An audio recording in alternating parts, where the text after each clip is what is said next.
Shalom Uvarcha, everybody. This week's Parsha is Parashat Ki Tisa, talking about the census of the nation of Israel after the sin of the golden calf. Why did God need to count them? God knows the count. He knows how many were left over after the unfortunate event of that sin.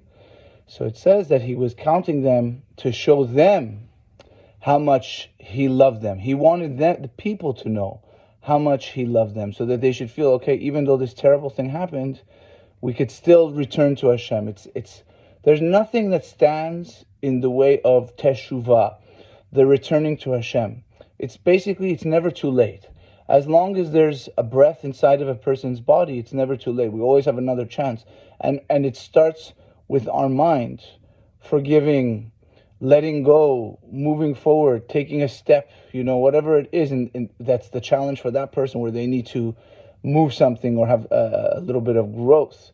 And that was one of the messages of this count, that it's like a shepherd a wolf had come in and eaten some of the sheep, and he loves them so much he needs to count and to see who is missing and who. That's the idea here. What did they give as the atonement? The census was connected with an atonement. Why? Because we're not supposed to count. There's something called the evil eye, that the energy, an energy of jealousy, a spiritual energy. And when you count something, it's more likely to arouse that spiritual energy, even the ayin hara, the evil eye.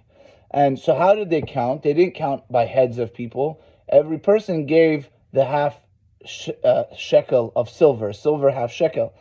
And they used those silver half shekels, they melted it into the sockets of the tabernacle that was traveling with them in the desert. When they had done the sin of the golden calf, it was after they had received the 10 commandments. All that holiness of God had come down to the world in a revealed way, where we could see Hashem's presence, we could feel Hashem. All of a sudden they did the golden calf, and unfortunately that had the effect of removing some of that new energy which had been revealed. The tabernacle was to bring back that godly energy, and so the sockets, the foundation sockets, were made of the silver of the half shekels that they gave. Since the tabernacle is the place for God to be re-revealed and to come back down, and these sockets are the foundation of this edifice, so we had to make the foundation. We have to be the foundation of always remembering we're here to bring Hashem's light into this world through our relationships, through our actions, through our day-to-day lives. And that's why we have Torah and prayer and mitzvot to fill our lives with that. So we're bringing that spiritual energy into our lives as much as we can, so we can go into the physical world and be a part of the expression of that godliness. That's our life.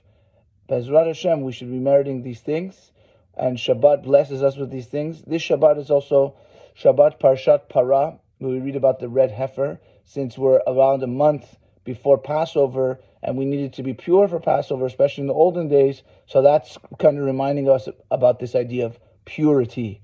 God bless you all. Shabbat Shalom Umevorach.